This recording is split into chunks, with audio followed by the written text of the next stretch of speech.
innaka ala siratin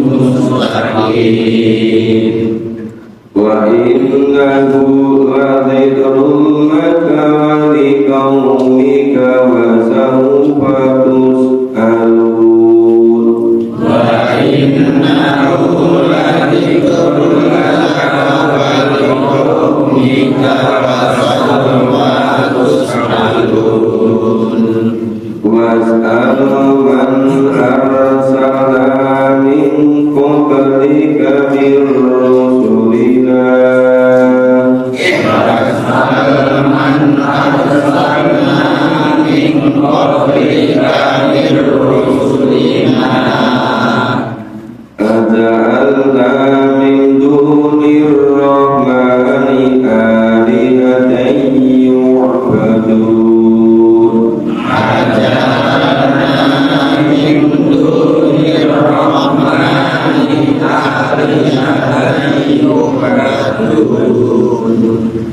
ya alhamdulillah fa'imana lakan nabika fa'inamahum mukahimun sungguh jika Allah mewafatkan sebelum kamu mencapai kemenangan maka sesungguhnya Allah akan menyiksa mereka di neraka.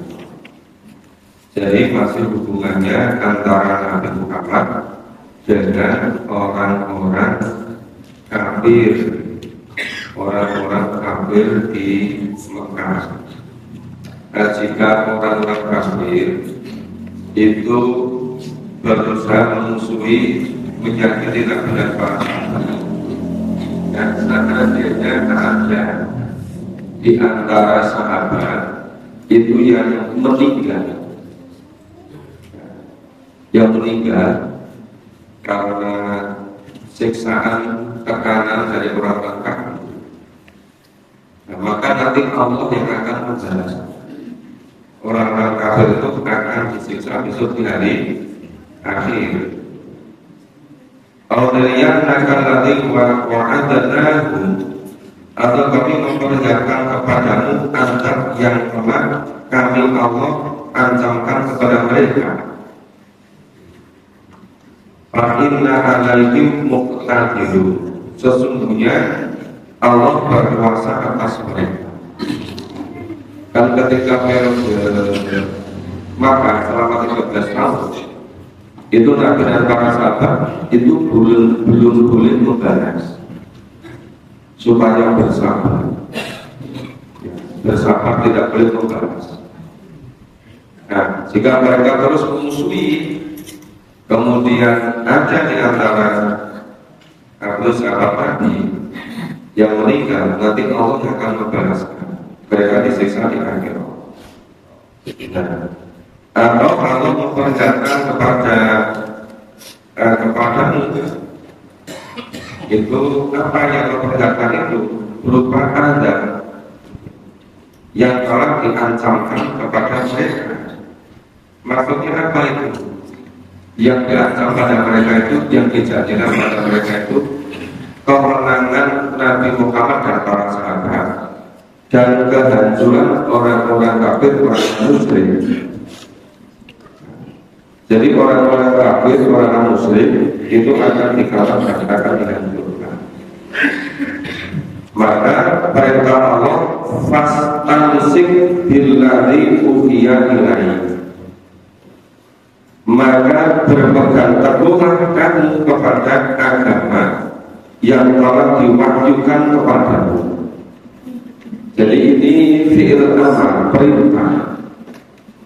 Harus bersabar, harus berpegang teguh kepada yang telah, kepada agama yang telah diwahyukan kepada Nabi. Fastamsik, berpegang teguhlah kamu billadzi uhiya ilaik, ya kepada yang sudah diwahyukan kepada Nabi. Di ayat-ayat yang turun berdemokan innaka ala siratin mustaqim, sesungguhnya kamu berada pada jalan yang lurus. Wa innahu ladzikrun laka wa liqaumik, dan sehingga Al-Quran itu benar-benar suatu kemuliaan yang besar bagimu dan kepada kaum wali kaum. Ya, Al-Quran itu benar-benar karunia yang besar baik pada Nabi maupun kepada kaumnya. Wasaufa tus'alun, dan kelak kamu akan dimintai pertanggungjawaban. Nah, itu konsekuensi adanya kehidupan di akhirat. Itu semua perbuatan di dunia itu harus dipertanggungjawabkan besok. Jadi orang-orang kafir tidak percaya itu. Orang-orang musyrik tetap mensekutukan Allah dengan yang lain. Wasal man arsalna min qabli min rusulina. Coba tanyakan kepada rasul-rasul Allah yang telah Allah utus sebelum kamu. Dulu kan sudah banyak nabi, banyak rasul. Ada nggak pada kitab suci mereka? Tanyakan pada mereka. Ajalna min dunir rahmani alihatan yu'badu. Nah, adakah Allah menentukan Tuhan untuk disembah selain Allah yang Maha Pemurah? Apa ada? Enggak pernah ada. Jadi sesembahan selain Allah itu hanya perkiraan-perkiraan mereka, ya buatan-buatan mereka. Para nabi, para rasul tidak pernah ada yang disuruh mensyariatkan Allah dengan yang lainnya. Itu ada orang-orang kafir Nabi Sallallahu itu Nabi Musa disembah oleh kaumnya. Nah itu dijawab, Nabi Musa itu nggak tahu kalau disembah. Yang salah itu yang menyembah gitu. Itu bukan perintah dari Allah, tidak ada pada kitab suci mereka kalau suruh menyembah Nabi Isa. Jadi tidak pernah ada pada kitab-kitab sebelum Nabi Muhammad yang nyuruh nyembah kepada selain Allah. Tidak pernah. Kita baca berikutnya. A'udzu billahi minasyaitonir rajim. A'udzu billahi minasyaitonir rajim. Wa laqad arsalna Musa bi ayatina ila fir'auna wa mala'ihi.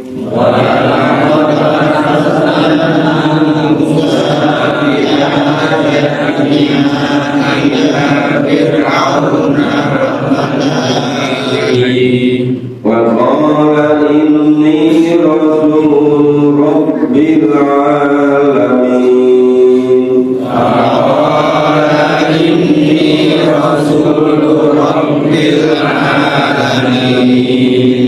Falamma ja'ahum bi ayatina idza hum minha yadhhabun.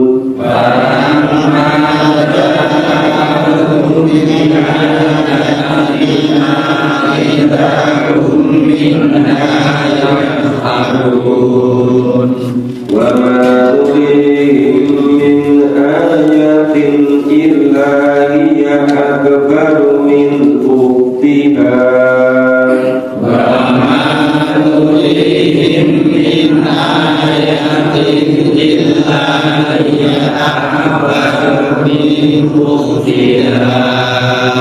Wa akhadnahum bil 'adzabi la'allahum yarji'un.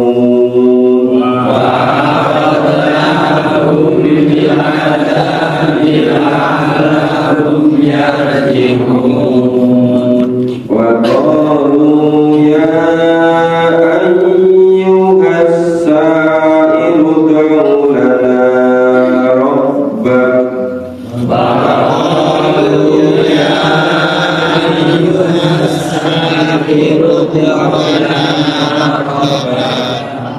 Bima 'ahida 'indaka innana lamuhtadun.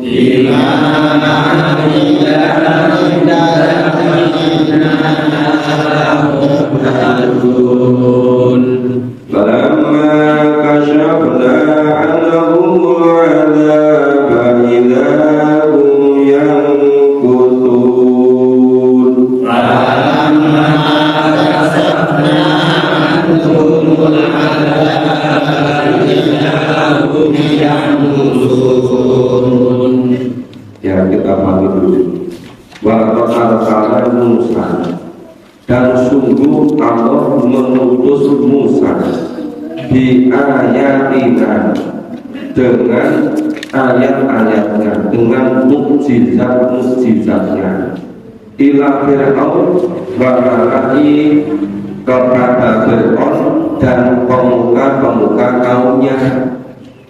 Jadi Fir'aun itu ya, itu penguasa tertinggi. Nah, di bawahnya itu ada pemuka-pemukanya. Jadi Nabi Musa diutus kepada Fir'aun dan pemuka-pemukanya. Pengikut-pengikut Fir'aun itu banyak pemuka-pemukanya.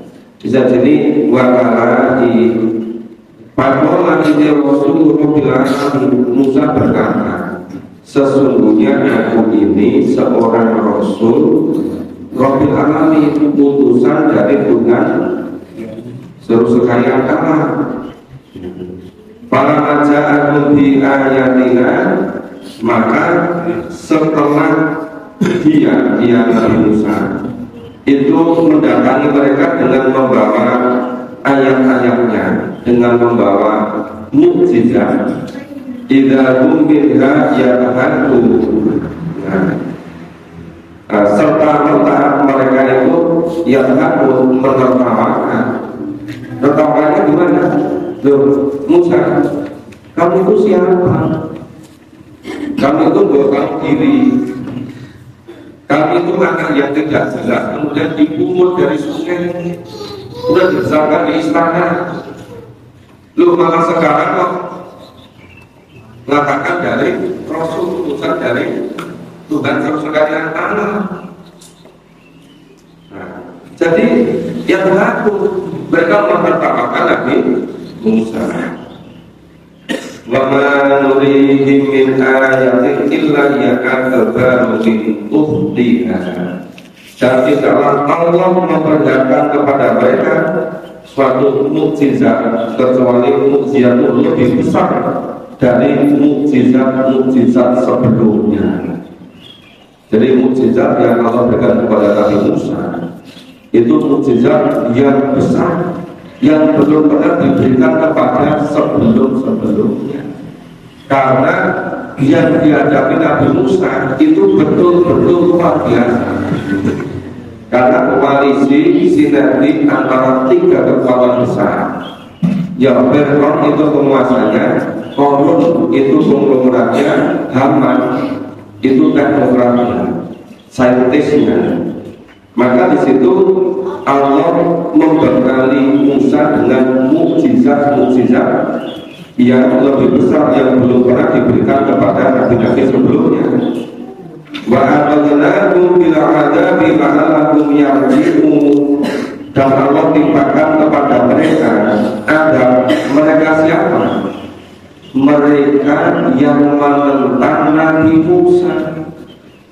Dari tiga golongan besar tadi, mereka dari golongan Fir'aun, dari Qarun, dan dari Haman. La'allahum yarji'un, agar supaya mereka kembali kepada jalan yang benar. Wa qalu ya ayyuhas sa'il ud'u lana rabbak. Loh, malah mereka itu berkata, mereka itu tadi Fir'aun dan pemuka-pemukanya, ya Qarun, Haman, kalau katakan gimana? Hai ahli sihir. Jadi Nabi Musa itu dianggap ahli sihir. Tadi kan bawa mukjizat tadi, mukjizat yang Allah berikan kepada Nabi Musa dianggap oleh mereka sebagai sihir.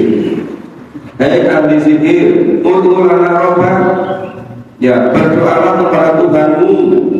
Ya, untuk apa? Bima amida indaka innana lamustaqun. Hai ahli sihir, berdoalah kepada Tuhanmu untuk melepaskan kami sesuai dengan apa yang telah dijanjikannya kepadamu. Sesungguhnya kami, jika doamu itu dikabulkan, benar-benar akan menjadi orang-orang yang mendapat petunjuk. Padahal itu hanya bahasa basi, itu hanya menghina. Mosok itu memanggil kepada nabinya, kepada Nabi Musa, menyebutkan ahli sihir. Mosok mujizat yang Allah berikan kepada Nabi Musa dianggap sihir dulu. Falamma kasabna anhumul adab, maka tatkala Allah hilangkan adab itu dari mereka, idahum yanqudun, dengan serta-merta mereka memungkiri janjinya. Nah, setelah mereka juga dibebaskan, diselamatkan, ternyata mereka mengingkari semua, nggak menepati janji. Itu bukti memang orang yang muslim, orang yang kafir memang tidak pernah menepati janji. Seperti juga orang kafir juga mau menepati janji. Kita baca berikutnya ayat mulai 51. A'udzu billahi minasyaitonir rajim. A'udzu billahi minasyaitonir rajim. Wa nada fir'aunu fi qaumi Wa nada fir'aunu fi qaumi qala ya qaumi alaysa li mulku misr qala ya qaumi alaysa li mulku misr wa hadhihi al-anharu tajri min tahti wa hadhihi al-anharu tajri min tahti afala tubsirun afala tubsirun am ana khairun min hadha alladhi huwa mahin am ana khairum min hadzal ladzi huwa mahin wa la yakadu yubin wa la yakadu yubin walaula ulqi alaihi aswiratun min dhahab walaula ulqiya alaihi asratun min dhahab aw jaa ma'ahul malaikatu muqtarinin au ja'al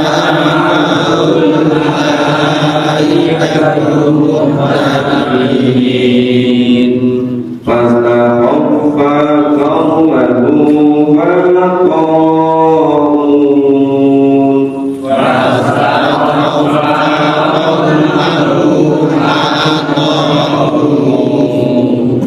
innahum kanu qawman fasiqin innahum kanu qauman fasiqin falamma asabuna taqna minhum falamma asabuna taqna minhum fa'aghraqnahum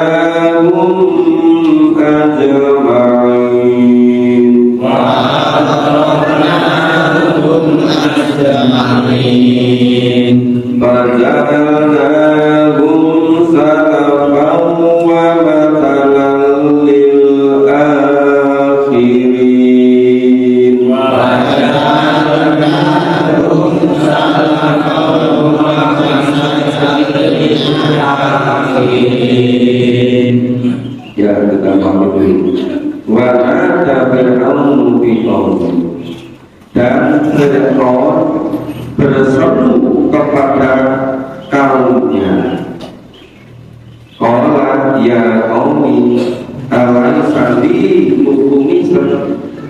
Hei kaumku, bukankah kerajaan Mesir ini kepunyaanku?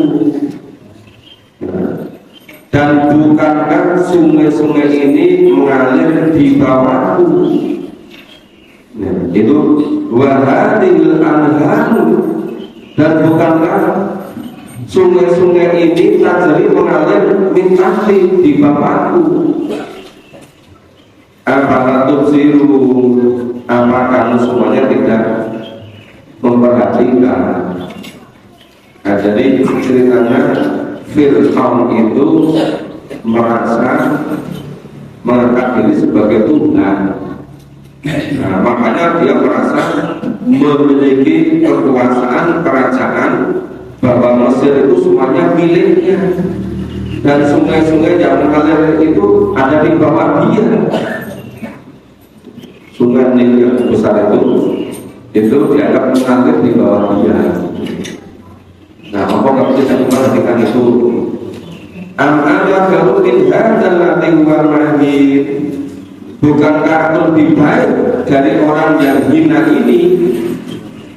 Jadi itu Fir'aun dan pemuka-pemuka itu menganggap Musa itu orang yang hina.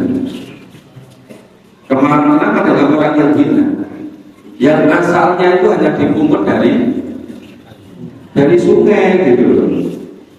Nah, sehingga mereka merasa lebih hebat daripada Musa. Malayakatu yubi. Nah, yang hampir-hampir tidak dapat menjelaskannya. Makanya kan ada kisah bahwa Musa itu waktu kecil itu menyakiti dari kerajaan itu. Terus dibilang itu Musa itu tidak ngerti. Nah, terus juga Timur Tiga itu disiapkan misalnya api dengan makanan. Nanti yang dipegang Musa yang mana? Ternyata yang dipegang api. Dan api itu mengenai muka dan lidah. Itu yang menyebabkan Musa itu menjelaskannya suaranya tidak begitu fasih.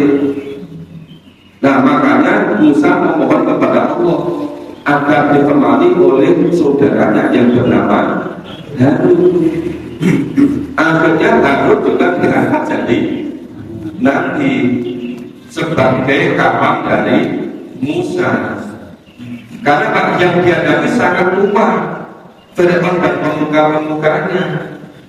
Kemudian hafal. Maka karena Nabi Musa itu tidak begitu jelas suaranya, tidak begitu fasih, maka Nabi Musa meminta kepada saudara bernama Harun. Dan ini Fir'aun itu mengatakan kepada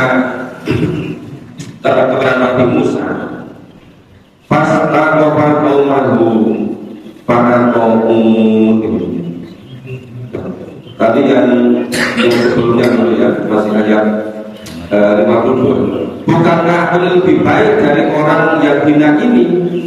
Ya, dan dia Musa itu hampir tidak dapat menjelaskannya. Ya, kalau perkataannya tidak jelas. Kalau lalu dialai as'iratum min dahabin. Nah, kalau iman Musa itu nabi, mengapa tidak dipakaikan kepadanya itu gelang dari emas?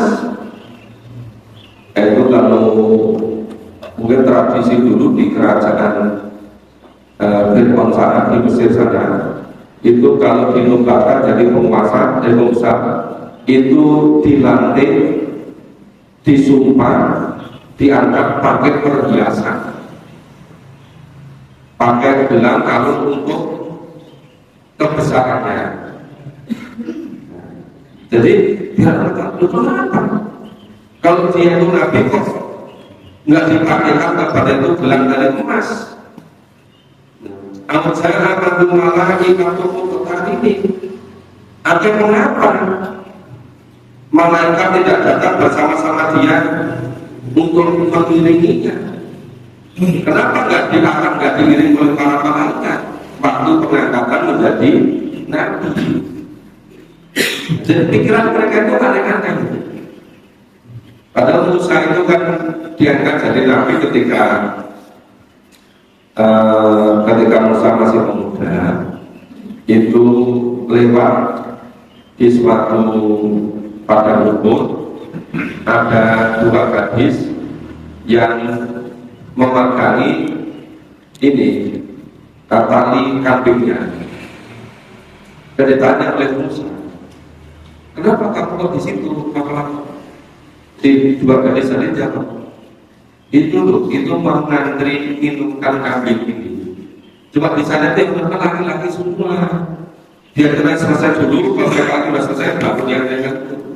Terus pemuda yang berangkat sana, udah kalau gitu tak bantu, diminumkan kambingnya itu.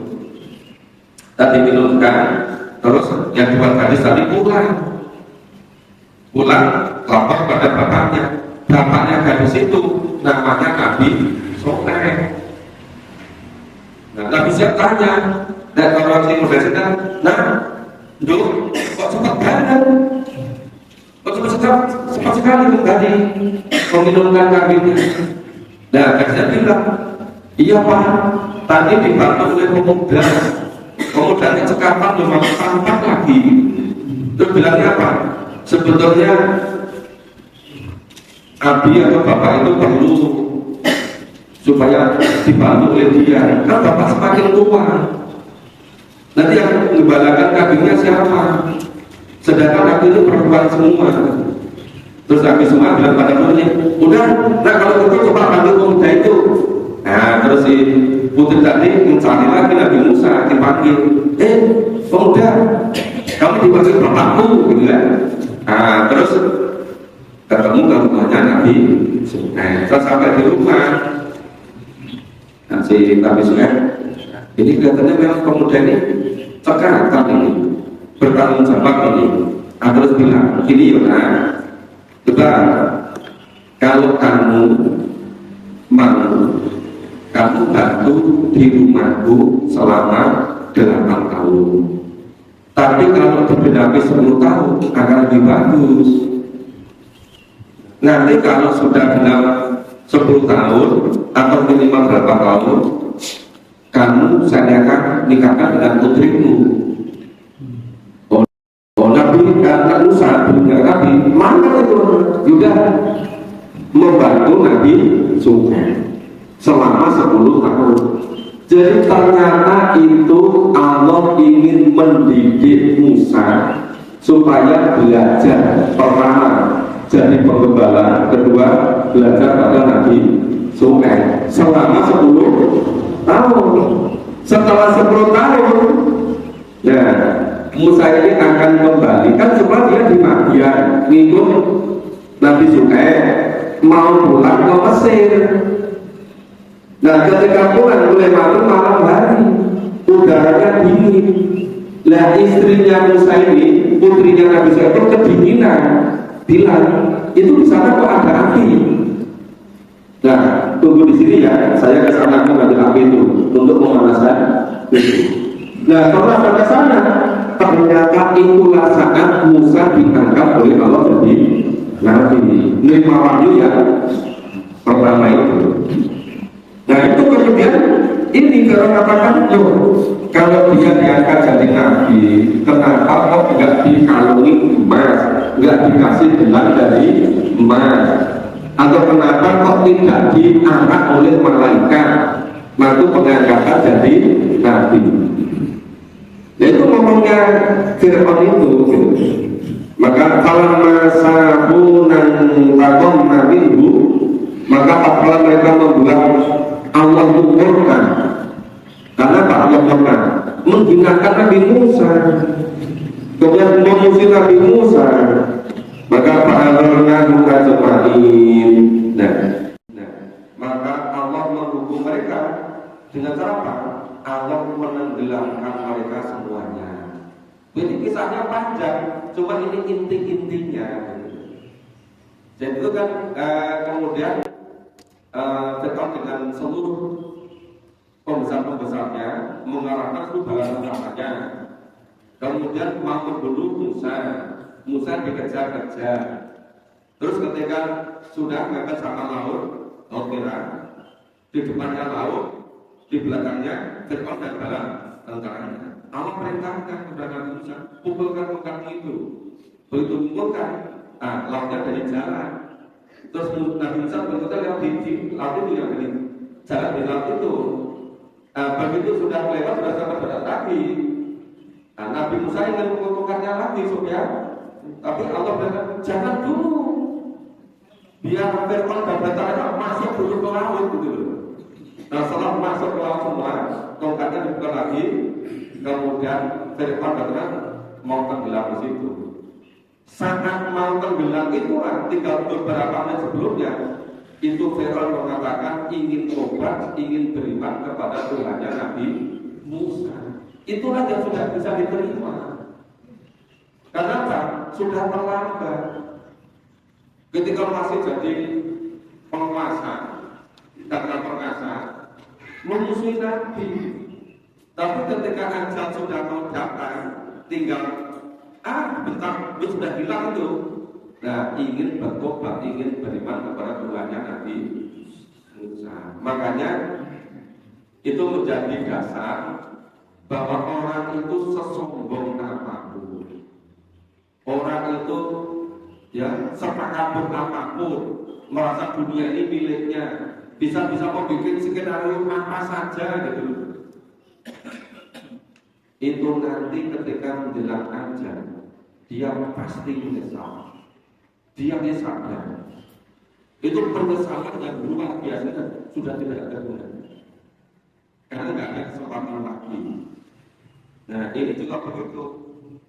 Ketika Nabi Musa dikejar-kejar, yang mau dibunuh, Allah marah, membela, menolong. Nabi Musa dari pelindungnya Allah.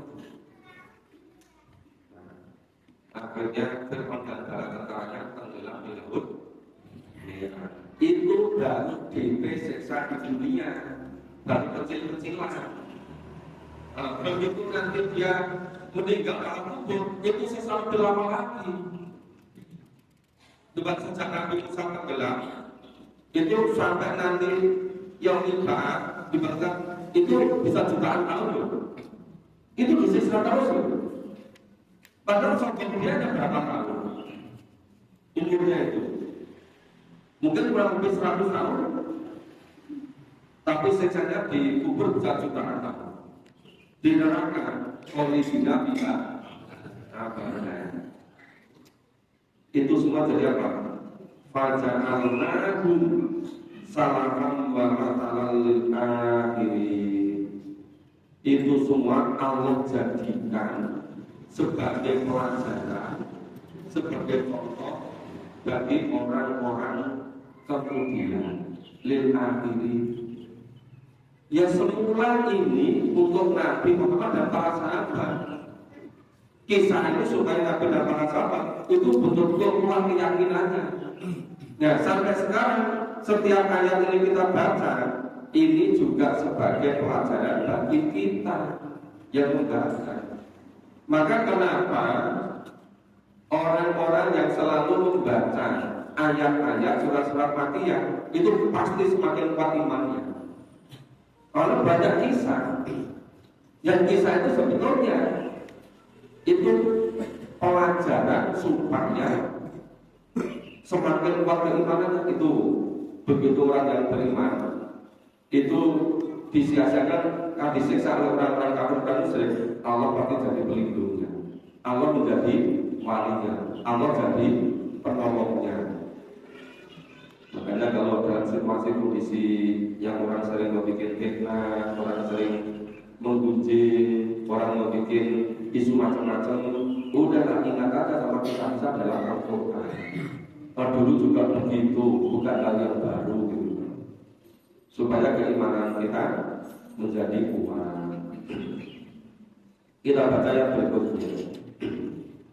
A'udzu billahi minasyaitonir rajim. A'udzu billahi minasyaitonir rajim. Walamma duriba banu Maryam matalan. Walamma duriba banu Maryam matalan.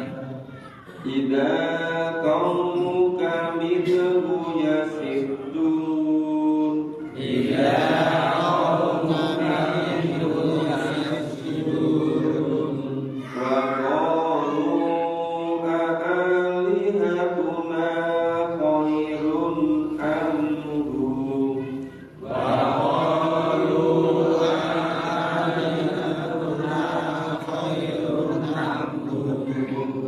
ما ضربوه لك إلا جدلا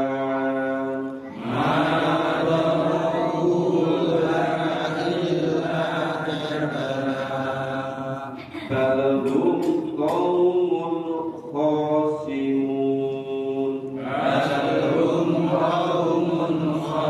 خاسمون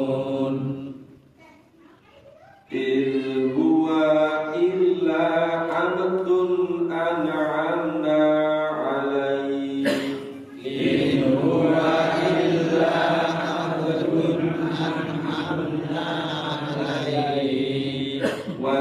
وجعلناه مثلا لبني إسرائيل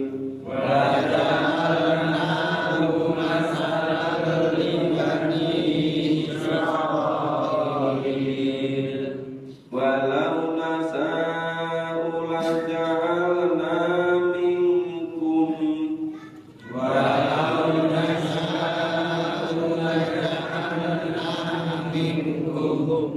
لجعلنا منكم ملائكة في الأرض يخلفون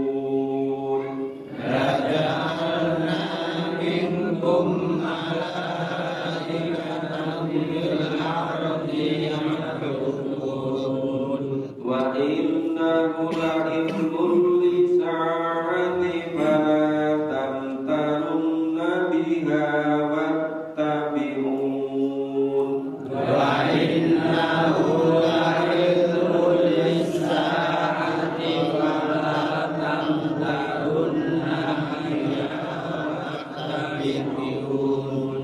هذا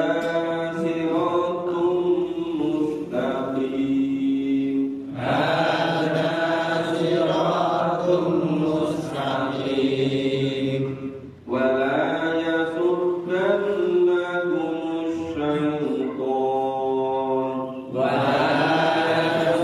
يصدنكم الشيطان إنه لكم عدو مبين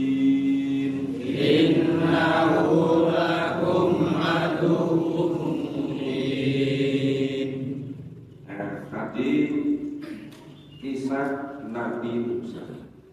Sekarang kisah Nabi Isa. Walama duriba benu Maryam martabat. Dan tak kala putra Maryam, ya yang bernama Isa, dijadikan perumpamaan. Idza qaumuka minhum yasiddu, tiba-tiba kaummu, yaitu orang-orang kelas hadis, bersorak karenanya. Ya, yasiddu, mereka bersorak. Bersoraknya apa? Nggak percaya, ngejek dulu.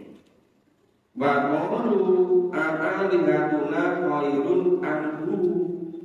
Mereka siapa? Orang-orang kafir Quraisy tadi itu mengatakan, manakah yang lebih baik, Tuhan-Tuhan kami atau dia? Dia itu dia siapa? Dia Musa, dia Isa. Karena orang-orang musyrik menganggap Isa itu sebagai Tuhan. Orang musyrik bandingkan, coba Tuhan-Tuhan kami ada Lata, ada Uzza, ada Manat itu lebih baik mana daripada Isa itu. Ma jarabuhu laka illa jadala. Mereka tidak memberikan perumpamaan itu kepadamu melainkan dengan maksud membantah saja. Kenapa? Mereka jelas salah. Salahnya apa? Isa itu bukan Tuhan, tapi oleh mereka dianggap sebagai Tuhan. Maka balkum kaum khosimun, sebenarnya mereka adalah kaum yang suka bertengkar. Tidak perlu dibanding-bandingkan. Masa Isa dibandingkan dengan Tuhan-Tuhan mereka? Kalau mereka coba lebih baik mana, gitu kan?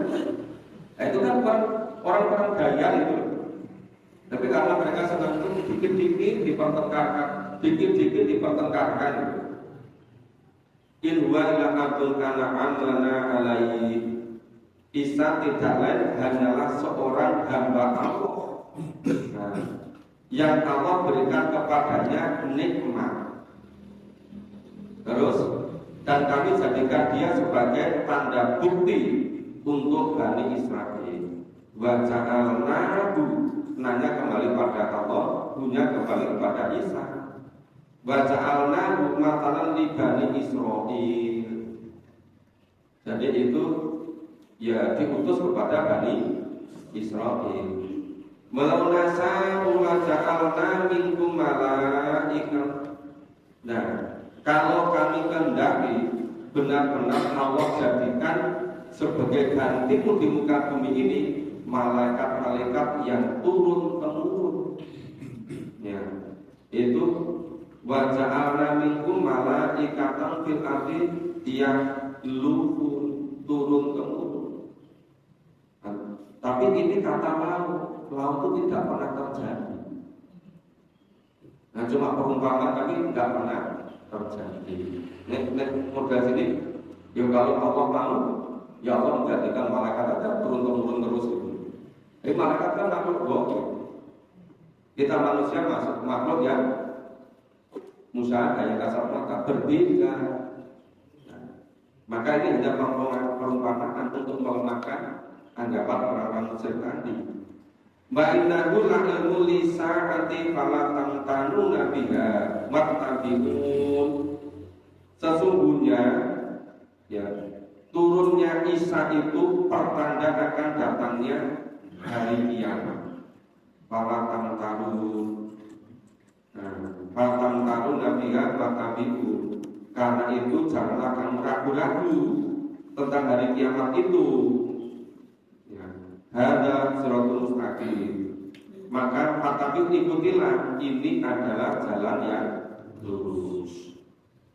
Jadi Allah mengutus Nabi Isa itu sebagai tanda lisa'a, yang pertanda datangnya hari kiamat.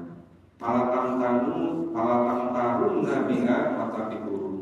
Kamu nggak usah ragu, ya nggak usah lama, percayalah dan ikutilah.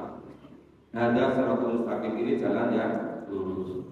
Wala tasuddannakum syaiton, dan janganlah kamu sekali-kali dipalingkan oleh setan. Janganlah sekali-kali kamu mau dipalingkan oleh setan. Jangan sampai mau digoda oleh setan. Innahu lakum aduwwun mubin. Innahu kembalinya pada setan.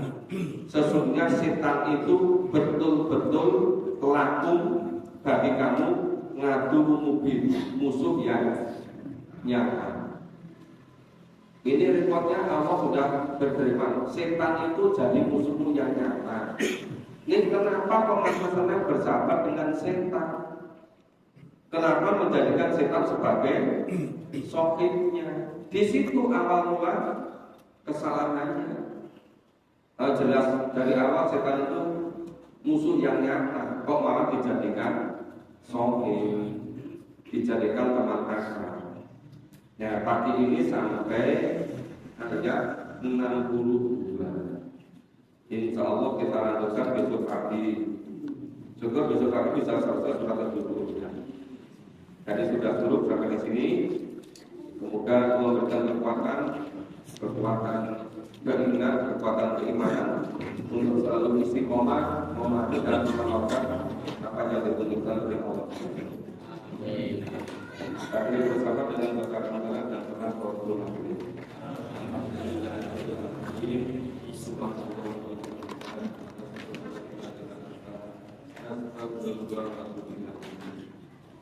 Assalamualaikum warahmatullahi wabarakatuh.